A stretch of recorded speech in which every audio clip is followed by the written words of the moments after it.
Thank you so much for tuning in to another one of my interviews. With me today is State Representative Dodie Horton, District 9. District 9. Representative Horton, thank you so much for coming on with me Thank today. I you. really appreciate it. Thank you for having me. It's an honor. Well, one of the things I love doing, and not only appreciate of your time, but appreciate the fact that you're willing to want to inform people what's going on here at the Capitol, here in the legislative session, and we're going to talk about your bills today. But first off, where is District 9? District 9 is in Bossier Parish. It's the only parish that grew by 10.06% north of I-10. And so it's very exciting what's going on there. So that means that not only are the people, the elected officials, and the people doing the right things in that area, but y'all experiencing some obvious growth. It's a wonderful place to be. Our safety officers, our law enforcement, safety's number one. And so we always rank very well with crime rate, very low crime rate. And we have Barksdale Air Force Base. Okay. And we have wonderful schools. We're in the top 10 of all the school districts in Louisiana. And just great people. I mean, it's just a wonderful place to be. I love hearing about this because it gives us a taste of what's going on in other parts of the state, but we can look to things that y'all are doing as ways to help what we need to do in other parts of the state too. Well, it's all of our officials work well together. I mean, we're just a well-oiled machine, and it's an honor to be here representing District 9. We're just everyday common folk just trying to live with as little government intrusion in our lives and less taxes as possible. Absolutely Just love it. let us live. Well, we're going to talk about your legislation to let everybody else know what's going on. We got House Bill 343, small business, increase the gross annual sales threshold under which a home-based preparer of low-risk foods may qualify for the protections of the statute known commonly as the cottage food law. An unknown thing to tell people about. Well, the cottage food law was passed, I can't remember, it was in 2010 or 11. It was a while ago. In order to, where home bakers can sell up to $20,000 at that point, gross sales. It's not a lot to be able to bake out of your home because we do want to protect brick and mortar bakeries. Right. So but at the same time, is it not the American way for the housewife to be able to stay home with the children and help bring some income in? Right.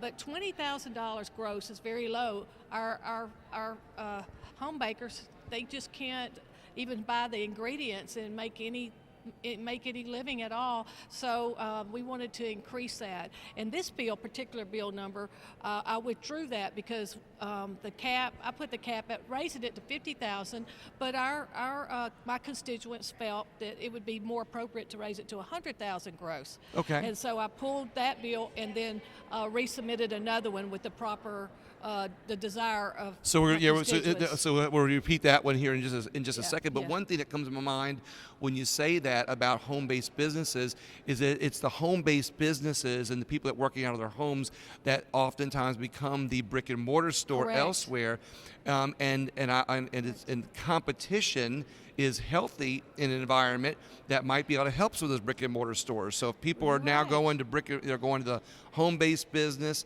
they're maybe shopping more, of small businesses instead of the big businesses. True. So this may help all businesses in general. You pegged it because these housewives that I spoke to, and not all of them are women. They have Right. men that bake from home too. But my constituents are very good Christian women, and they want to live. They live by the letter of the law. They could easily have said, "Well, I'm going to do what I want. Nobody's regulating this," but that's not what they want to do. They are law-abiding citizens, and they do want to one day own a brick and mortar business, but they can't on $20,000 a year gross. And it's a fine line because Yeah. our brick and mortar people jump through hoops with all the regulations and the permitting they have to go through, and so I definitely don't want to intrude in that. With them or hurt them, but these home bakers making $100,000 a year will not. Right, look, $100,000 a year might seem like a lot by the time you take out your overhead and your expenses. Right. But the other thing that I think this bill does, and this is just my opinion, is that it brings more people out of, part of the expression, out of the woodwork. True. So while someone might have been, hey, look, I can't go, I can't, do too much because then I'm, out from under the radar. Right. This kind of legalizes things for them to be able to say, hey, look, I'm Right. here, True. and now we get to, they can be taxed and contribute to society and contribute to the areas Right. where they are. They're supposed to pay taxes. They're supposed to be, I believe, permitted with their parish. This just helps them be a little bit more normalized, we'll say. Yes, yes. I mean, it might be the wrong word to say, but how No, to say it, but the gist is the same. I agree with you. I love it.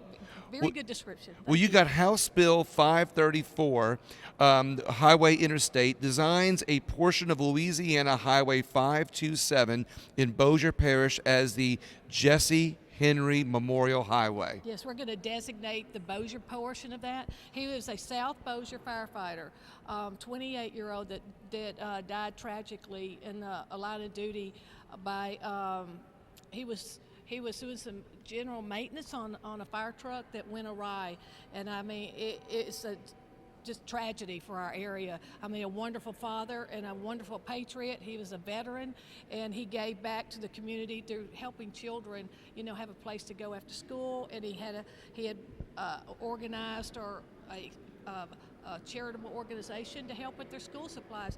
Just a wonderful, wonderful man. And so it's an honor to carry that bill and honor his memory, and on behalf of the life he led, the legacy he left, and for the family. And it's interesting, this has to go through legislation to do that, It definitely does. but this is one of those bills that the representatives often mention that they do for their district. Right. It's a true sign of how you're working to represent the people of your district, and this gentleman, is an upstanding citizen Absolutely. that you want to recognize. I like this bill. It's an easy we one. serve the people. It's not about government to me. And serving people puts a large target on your back with government entities, amazingly so. But, it's because of the consent of the people that we're here representing them. And it's definitely an honor. People always come first. I like that you recognize that. Absolutely. That says a lot about you as an elected official, that you recognize that you're here for the people. Absolutely. I'm part of We the People. I like that. Yeah. Thank you very much. I No, appreciate that. thank you. We got House Bill 733, provides relative to penalties for violations of any driver or operator of a vehicle. Well, this has to do with our motorcycle community. There is a law where a motorcycle is, of course, considered like any other vehicle, and to be able to protect them in their lane, right? Motorcycles in their lane. Whenever someone infringes on that, there's no penalties that were assigned to the law. Stating that you can't do that, Okay. And so we're just taking the sections of the law and attaching it where it needs to be, making it all uniform. There's penalties in the laws, but not directly specifically associated. for motorcycles. Right, and just like if someone fails to yield and they run over a motorcyclist and kill them, most of the time they got a $250 fine. I mean, it's just totally not acceptable.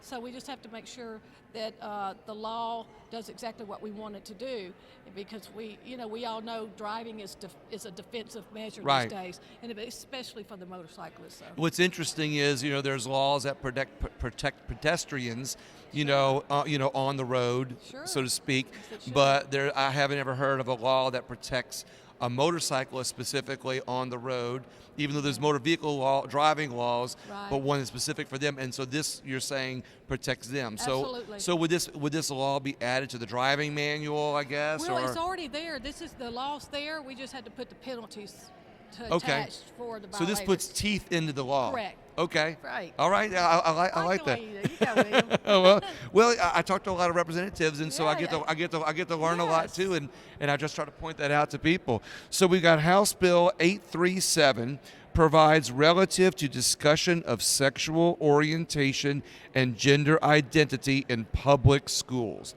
This is going to be an interesting one, I'm sure. I believe that I call it the Child Innocent Protection Act, because in Louisiana you cannot teach sex education until 7th grade. A lot of people don't know that. Okay. And so with what we see going on today, even across the river in Caddo Parish, where educators are freely letting the children know what their sexual preference is, what their sexual orientation is, I find that to be deplorable. So, Yeah. in order to protect all of our children, that we want our children, we want to drop our kids off knowing that the teachers teach the standard. They teach the approved curriculum. And 99.9% of all of our teachers are amazing. They go in there in the classroom, they keep the focus on the standard, not on themselves. Right. And so I just want to put in law where it's forbidden to discuss your own personal sexual orientation or your own the gender choice, gender that you relate to most with our children. That K through 12, never ever should a child know anything about your personal life, what your choices are. I agree with that. Your teacher must remain neutral. And so, and two, you can't, again, because you can't even teach sex ed until the 7th grade, there's no classroom discussion that should center around one sexual orientation or gender. That's my bill. It's not against any one group at all, but it's for every group's child. Right. And so it's just to protect them. I mean, they're bombarded at all sides, at least when they go to school. Exactly. Let's protect their innocence. This is something that might be a controversial bill, so to speak. Can I bring up? Is this anything like the Florida law that just? Well, I mean, it's parallel, but I see how it's different. Yes. But do you see how it's? I mean, do you want to explain how it's different? Or it's different because Florida has 63 pages. Mine is simplistic. It just has an A and a B. Okay. Because a lot of things that Florida put in their bill, we already do in Louisiana. All right. And so, but in order for a school board to be able to address issues that the parents are not comfortable with, just say if a teacher goes up and opens the classroom discussion, instead of teaching the standard, say, hey, everybody, I know you think I'm a woman now, but next year I may come in as a man. Right. So that is not teaching an approved standard. Right. So a school board has no way to address that if you don't have a law for them to build a policy around. So that's what this bill does. It gives each individual school board. It creates some guidelines for all the school boards in the state. So, yes. I say guidelines, but it creates legislation that they have to live by. Correct. And then I left it up. I didn't put any penalties in the law for a reason. That is up to the local school boards to do. I believe more local control. But again, this bill. It's kind of like states' rights on a federal level. You're giving a law, but you're giving the individual parishes or the individual school boards the ability to create their own laws about their own policy. Yes, that back up the intent of the law. I like that. Yeah. Well, what I like about this is it used to be common sense. Correct. Way back generations ago, and this is not old-fashioned. I mean, a lot of people say, "Oh, that's old-fashioned." Today's times. And I go, we have to protect our children. We do. I mean, God made male and female, like it or not. That's the only two genders that I know of. And but if someone identifies one way or another, that's their personal choice. That's their God freedom. We live in America. They can have that freedom, and we have to respect that freedom. But our children are not someone's playground to spread their own personal ideology or preferences. Our children are our children, given to us to parent by God. So they don't need to have any undue influences by a teacher who has a lot of influence on our children. And so again, I want to tell our educators how much I appreciate you. You have such a hard job. We have tasked you with having to do so much. They're the mother, father, aunt, uncle, counselor, clergyman. We've asked them to, even their paychecks depend on test scores, which is the most unfair thing to be. And so again, this is not an attack on our educators, but really to protect them from even having to deal with this. Because our kids can always go to the counselor. This bill does nothing to prevent that. And so what go ahead. You go ahead. Well, what I like to point out about this is is the other side. So where a lot of people might say, well, this is anti, we'll just make it simple, anti-teacher being able to teach something that's accepted in today's modern society. This law also says to them, hey, the other side cannot teach that your choice is a bad choice. This basically this sets a precedent. That you're saying, hey, look, a teacher can't teach sexual preference, but for those teachers that might think this is against them, you're also telling the let's just say the right side or the Christians, hey, you can't tell them otherwise. You're just taking it out of school completely. You're making it neutral, Totally neutral. where all children are taught is education. Correct. Facts about history, facts about math, Right. facts about, things they were supposed to learn in school instead of ideologies on either side of the fence. Absolutely. You protecting both sides. Thank you so much for bringing that out, because common sense would tell you that is exactly what this bill does. It is amazing. It's so short and so simplistic, and yet it's taken out of context so quickly and easily. That's why I like to point that out, so the other side doesn't say, "Hey, this is against us." Hey, no. this is works both ways.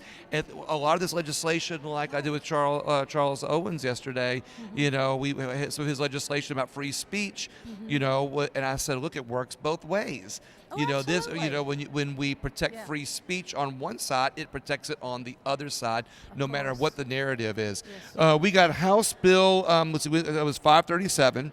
House Bill 857 creates the Louisiana Wild Turkey Federation specialty license plate. Yes, This is going to be yes. an easy one. Thank Is this goodness for you whiskey? need an Is easy one. this for those whiskey drinkers that drink wild turkey? I don't know. I don't think so. I don't think so. If my constituent, Oh, it's for the real turkeys. Yeah, my constituent Skeet Hodges brought that to me, and he better be talking about the turkey. Okay. So it's a license plate for turkey hunters and not for the turkey drinkers. Yeah, there you go. I mean, you are a trickster. Yeah. Well, I like having fun a little bit sometimes. I need that. I need some lightness in this day and You age. can use that on the House floor. Yeah, I remember that. You can tell them this is not for the wild turkey drinkers. This is for the will. wild turkey I will. hunters. I love will. it. I'll go to. I love it. Let's see. House Resolution Yes. 13 expresses condolences on the death of firefighter Jesse Andre Henry. Right. It's The it's same one? Same one. Okay. Absolutely. All right. Jesse Henry Memorial Fire. Yes, So why is there two of them? Well, one's naming dedicating a portion of a road in Bossier Parish after him. Yeah. And the other it's honoring who he was in life in general. I got you. So- The resolution, as Charles Owens explained yesterday, is just something that just makes like an announcement that we, the people of Louisiana, kind of acknowledge that something. that you lived, and this is how you lived your life for others. I love that. So, I like that. I like that they're thinking about the people they serve. Yeah, absolutely. And people that you serve too. Yeah, it's an honor. So is there any other legislation that you're a part of that you want to mention real quick, Well, or anything you else want to say before you head out? Well, you mentioned Representative Chuck Owens. He and I are co-authors of a bill that it's kind of it prevents a hospital administration or insurance company from denying someone that's unconscious life-sustaining, I don't know, life-sustaining measures like food. Sometimes they just say, well, nobody's here to make this decision, so we're just not going to give this person any nutrition. We're not going to give them any life-sustaining Yeah, I've heard about this. medicines. And it was just terrible. I didn't know what was going on. So he and I, it's a right to life bill. And so we just want to make sure that the dignity of the patients, regardless of age, is followed. And so that's what this is Yeah, about. we explained this in his video too. So Yeah. I'm glad to have that I'm glad that you're part of that. Oh, I am too. It's definitely an honor, yes. Well, I think it's important that when you have good legislation, that other representatives are willing to partner up with you to Right. help support it. It's very important to have the support of your colleagues I love on that. both sides of the aisle. It's all about relationships Well, here. that's the same spirit that I try to promote here with when I interview people from the legislature. No matter which party you're a member of, if we all are aware of things in a less narrative type of way, Correct. then the spirit of Louisiana gets supported by the legislatures trying to work together. Yeah, that's what it's all about. And we're just regular people, represent a lot of regular people like us. And my district is my heart. I'm here for my district. I don't leave them on the other. Is that the north side or the west side of the bridge? I'm mad about, but I don't leave them on the wrong side of. You don't leave them on the wrong bridge. side, I yeah. bring them with me. Yeah, I got you. That's the way to put it, Where right. I go, District 9 goes with me. I love and it. I'm here on their behalf. Thank God we're a representative country. We're a republic, and we must maintain that freedom to be able to freely represent our people without. I mean, there's lots of threats that go on here, but I'll never sell out my district for a paved road or an extra set of lights. A bridge to nowhere. No, don't do it. We are love not that. for sale. I love that. Thank you very much. No, I thank appreciate you. that. I appreciate you. Well, Thank you for having me. No, you're welcome. And everybody else, you, please guys. share the video or visit Dodie Horton's site. Oh, I'm sure my, you have a Facebook email page. address. Yeah, I have a Facebook page. It's very active right now. You can imagine all the trolls having fun. But, again, it matters not to me. I know that I'm right, and I'm on the side of the children, and so. I love that. Well, share the video with somebody that you might want to be informed more about what's going on. Or you can always come to the legislature, sit on a committee meeting, and you can sign a green card or a red card or a white card and have your voice heard if you so choose. And thank you all very much. Share the video. Appreciate you. Thank you.